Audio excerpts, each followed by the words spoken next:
Ok. Donc après, la raison pour laquelle on change l'amortisseur, c'est que là, on voit par exemple au niveau du cache-poussière qu'il a deux couleurs différentes. Il est un petit peu plus foncé en bas et plus clair en haut. Et en fait, il est plus foncé en bas parce qu'il y a du liquide, donc de l'huile de l'amortisseur qui a tendance à fuir et du coup à arroser tout l'amortisseur.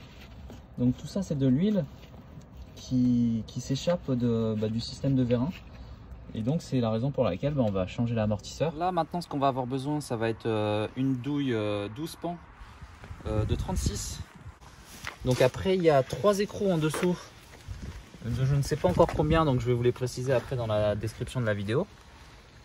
Donc là, il y en a 3 qu'il va falloir enlever. Donc ensuite, on va devoir, tiens, tu peux revenir un petit peu par là. On va devoir, au niveau des flexibles, donc les désassembler de la jambe de force. Voilà, ici. Donc au niveau des travaux, il y a aussi cette biellette stabilisatrice qu'il va falloir enlever. Donc il y a une empreinte étoile. On va voir ça va être quoi exactement comme étoile. L'idéal dans un premier temps, c'est de passer un peu de WD-40 sur toutes les pièces pour les dégripper. Parce qu'au final, ces pièces-là, elles prennent le sel.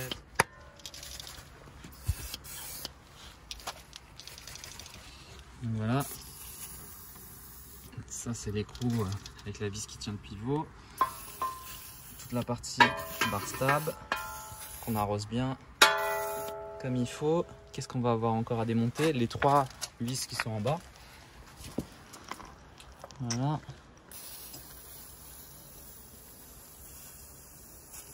J'espère que je pourrais passer la péteuse là.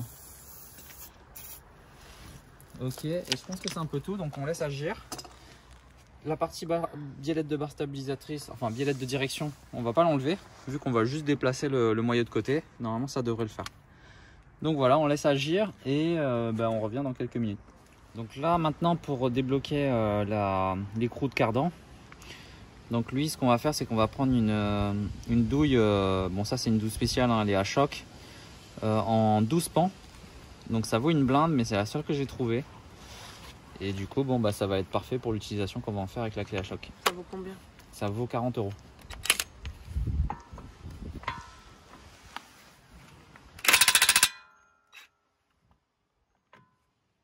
là, pareil, j'utilise ma clé à choc.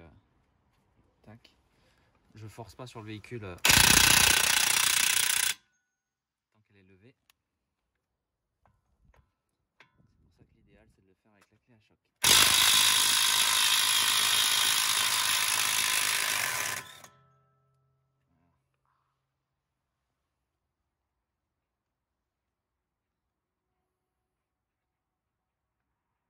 Donc pour la clé à choc, je vais vous mettre la référence de la clé à choc dans la description de la vidéo, parce que franchement, cet outil-là, il est très important. Donc voilà, c'est bon, tu peux couper. Donc alors là, maintenant, on va commencer à enlever les durites, les petites durites. Alors là, il y a l'ABS, je pense, et toute la partie durite de frein. Donc voilà, là, il faut juste les tirer. Celle-là, il y a une petite agrafe, donc du coup, il va falloir avoir un petit système pour pouvoir tirer dessus. Donc soit un tournevis.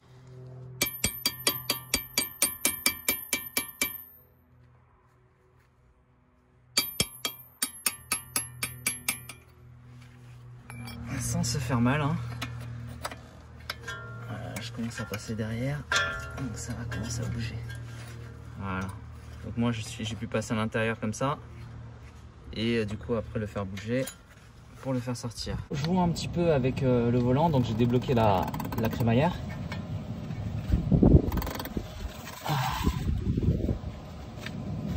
On va pouvoir avoir un petit peu de mou. Ah putain, c'est galère, hein. Ah là, j'ai réussi à faire un petit peu de mou. Je vais y mettre un peu plus de puissance.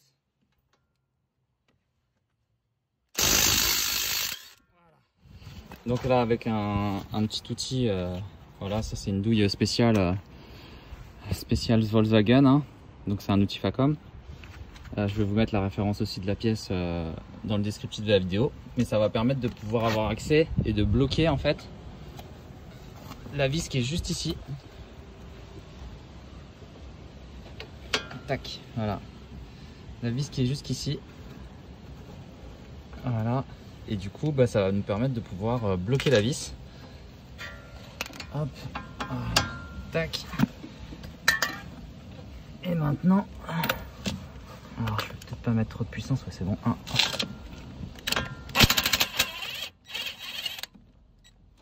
Voilà.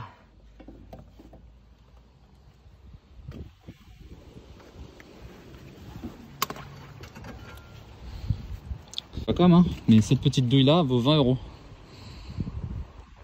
Donc voilà. Voilà, on va venir attaquer cette la biellette de barre stabilisatrice. Et donc moi je vais venir dévisser cette partie là. Ouais.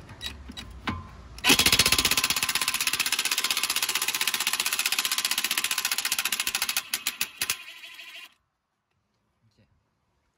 Bon, maintenant on va voir ce qui se passe. Voilà, là c'est mieux de partir sur une clé à œil pour bien avoir tous les pans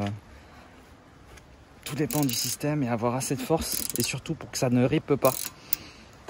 Parce que si j'utilise ce côté là, bah en fait il y a un moment ça peut ripper et donc je peux me faire mal et me faire mal au doigt.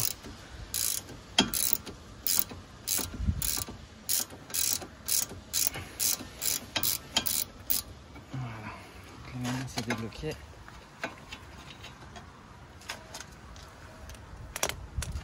Hop. Là on le fait juste sortir de son logement. Donc c'est cette partie là qui est importante, c'est que là la façon avec laquelle je peux l'enlever facilement à ce niveau là, c'est parce que justement la voiture est levée des deux côtés.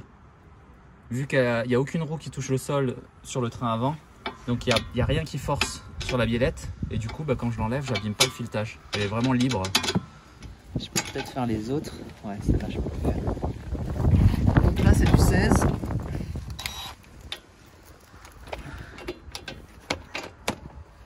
Voilà, je vais juste débloquer avec la clé à choc parce que comme on peut le voir ici, là en bas, j'ai vraiment très peu de marge. Sachant que quand le boulon va se desserrer, la clé à choc va descendre.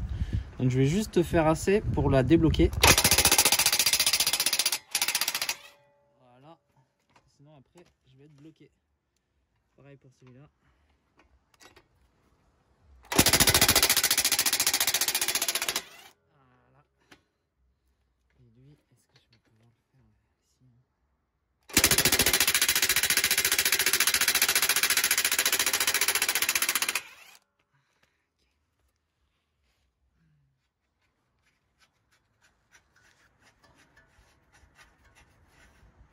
Voilà, là on les avait bien arrosés de WD-40 justement pour que ça soit plus simple à enlever.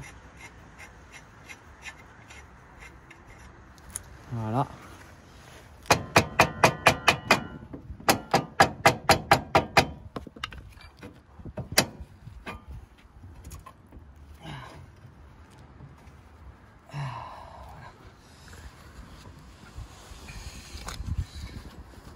Donc là on a pu séparer la partie triangle du pivot, donc en tapotant un petit peu.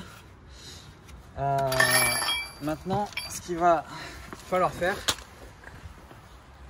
c'est faire en sorte d'enlever le cardan de sa cannelure. Mais en même temps on vient tirer sur le pivot pour faire en sorte que le centre avec le cardan se déplace vers l'intérieur. Voilà. Donc là on a le cardan qui s'est désolidarisé du pivot. Maintenant qu'est-ce qui s'est passé là? Ah oui, on est pris là-dedans. Voilà, donc on va pouvoir faire sortir le pivot et garder le cardan de côté. Je vais faire en sorte de désaccoupler la partie basse du pivot de la jambe de force.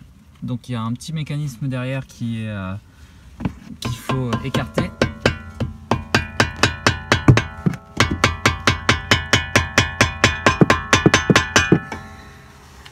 Voilà, et là en tapant un peu sur le pivot, il devrait sortir.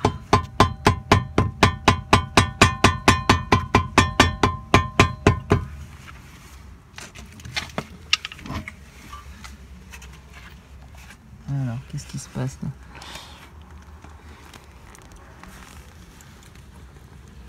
Tac.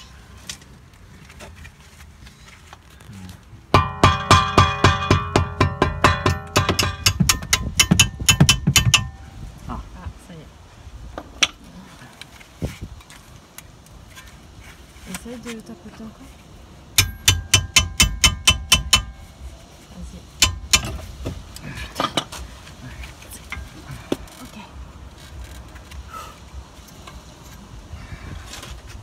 On rentre dans le moteur. On va devoir démonter ça.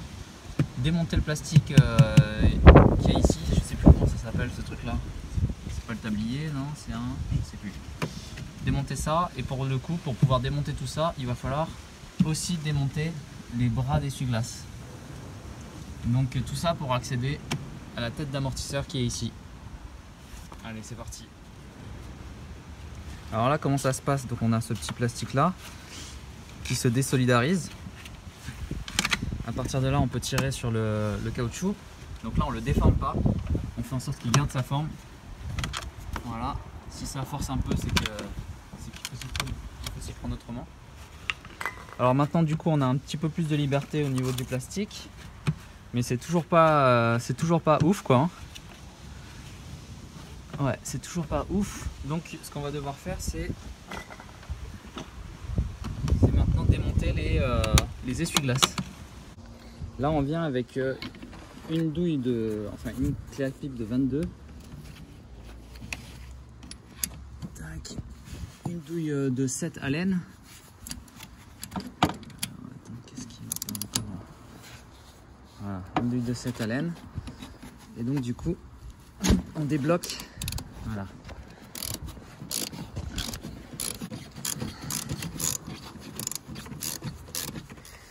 Ok. Il est tombé. Il a un peu tapé la barre. Hein. Laquelle? Ça. Ça va. Donc voilà, donc en fait il fallait une clé à pipe de 21. On passe directement avec une Allen de 7. Et à partir de là, donc on peut défaire la vis